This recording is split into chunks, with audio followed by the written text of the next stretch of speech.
Do you have a DonorsChoose.org project that needs funding? Today's sponsor is Advancement Courses, and they are donating 10% of their sales until September 28th to DonorsChoose.org projects. And if you're needing professional development for yourself, you get 20% off their 200-plus online PD courses using this special code just for 10-minute teacher listeners. So stay tuned at the end of the show. 5 Habits for a Teacher to Have a Healthy Mind and Body. Episode 370. The 10-Minute Teacher Podcast with Vicki Davis. Every weekday, you'll learn powerful, practical ways to be a more remarkable teacher today. Our expert today is Jennifer Burdis. She has been in the classroom for 21 years, but you know what? She actually competed on season 6 and 7 of American Ninja Warrior. Oh, that scares me, Jennifer. And she has a new book called The Edgy Ninja Mindset, 11 Habits to a Stronger Mind and Body. And we're going to try to get in 5 tips and ideas for us. But first of all, Jennifer, tell us about the Edgy Ninja Challenge that kind of got all this started. So I got done taking an art challenge, and it gave me the idea to be able to do a movement challenge. And so I thought in 30 days, I would be able to, because I saw a real need with teachers, being able to just relax and exercise more, because we put so much on our plates and we put so much on us that I find that we work through our lunches and we work late at night, and we really have to make sure we take care of ourselves. And so through this 30-day challenge, I created some videos and some exercises to be able to check in on Edu Ninja 30, this private group on Facebook, just to be able to practice some of these strategies. So this will be the 4th year that we'll be doing the Edu Ninja Challenge this January. And I hope to get a lot of teachers and friends and families to join this challenge. Okay, so let's talk about 5 of your tips to help all of us educators, be healthier and stronger. So what's your first tip? I think number 1 is just facing your fears. I think a lot of us have a fear of failure. And I think just putting yourself out there and just failing at one thing a day, just putting yourself out there and just saying, I might not be able to get through this, but progressively I'll get stronger if I put myself in these situations. So just overcoming obstacles by facing your fears is number 1. Oh, and that can be so tough because, if you're like me, I have lost a whole lot of weight over my life, and I've also gained it back. So sometimes I'm afraid of starting again because, when does it end? No, it's a continual process of just putting yourself out there in whatever situation it is. And that's the neat thing about the challenge is just this idea of building community. So you have a support group with you where sometimes we're the ones cheering our friends on, and other times they're the ones cheering us on. And that's what makes it so special. Yeah, and it's so important to make progress. Okay, so what's our second tip? Second tip would be healthy nutrition. So, to be a better teacher in the classroom, you probably see it with your students. If they eat lots of sugar with birthday treats, you probably know the afternoon, they're going to be a little bit more rambunctious. And the same thing with adults. If we're eating lots of sugar, then, we have those highs and those low crashes. So just being able to do some meal preparation and having some healthier treats planned out. And so you can say no to some of those snacks in the teacher's lounge when you go through. I'll tell you what, I'm at a school now that has no deep fat fryer in the kitchen and only does desserts on Fridays. And I can't tell you how much better I feel. Yes. Yeah. It's incredible. It really is. It makes a huge difference in your teaching, and for your students too, to be able to model that and for them to see what you're eating and to be able to help coach in and change some of their eating habits as well. Oh, that's awesome. Okay. What's our third? Third one would be movement, just adding more movement in. There's been a big pickup with brain breaks in the classroom.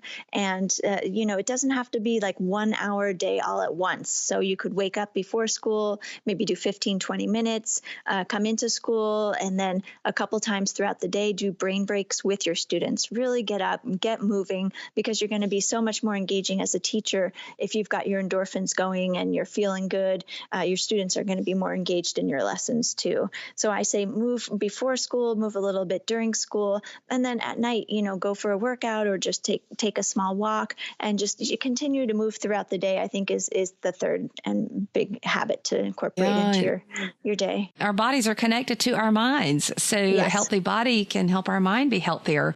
Okay, what's our fourth?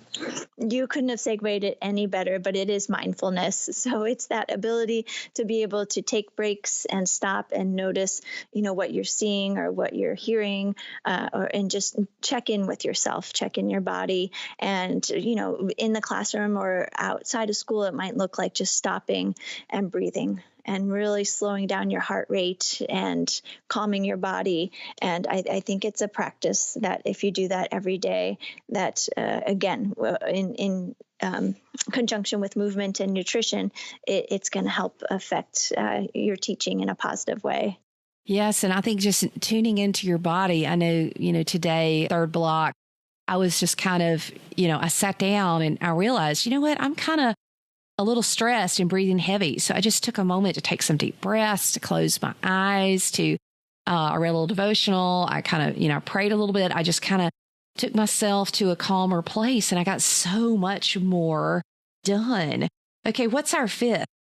And then the last one would be building community. I know we touched upon it a little bit in the beginning, but it's the idea of practicing these every day and then building a community of people around you and tapping in to more people, whether it's nationally, whether it's within your classroom, whether it's within your community, finding ways to be able to help share these habits and have other people help. So it's just that idea of connection.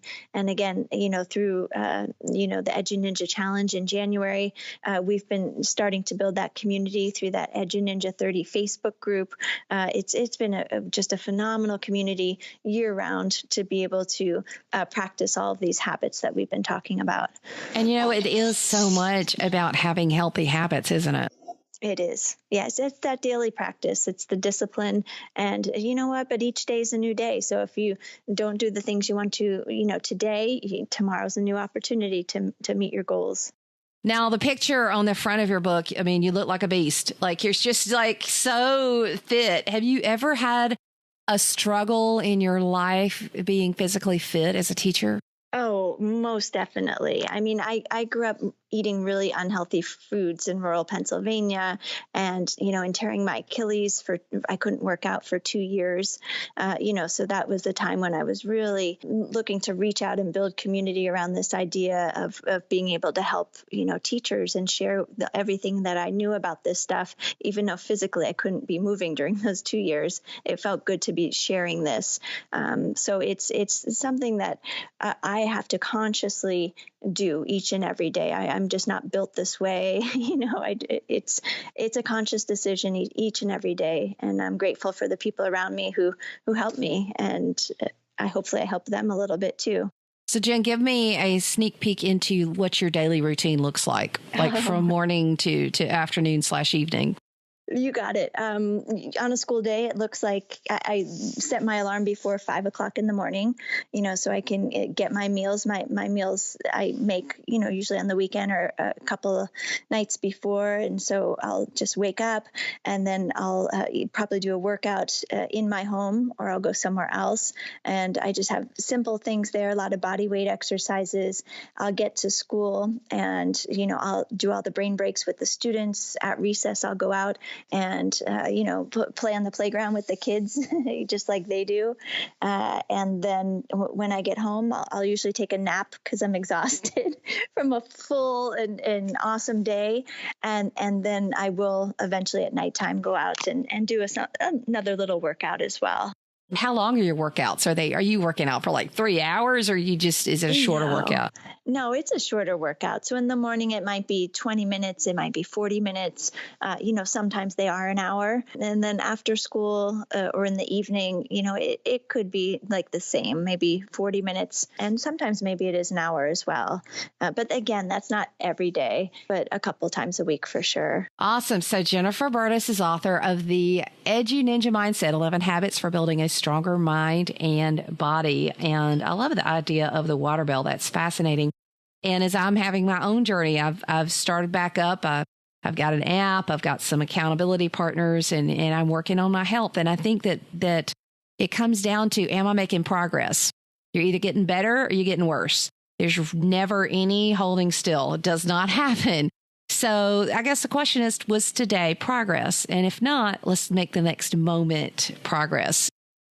From now until September 28th, Advancement Courses, an online provider of professional development for K-12 teachers, is donating 10% of their sales to funding DonorsChoose.org projects. Go to advancementcourses.com/give to submit your project today. And if you're in need of professional development, the 10-Minute Teacher listeners like you can get 20% off any online courses with the code COOL20. That's COOL 20. With this coupon, a 3 grad credit course for continuing education, salary advancement, or recertification is only $359. So go to advancementcourses.com/coolcat to learn more and make sure you use that coupon code COOL20.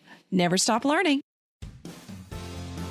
Thank you for listening to the 10-Minute Teacher Podcast. You can download the show notes and see the archive at coolcatteacher.com/podcast. Never stop learning.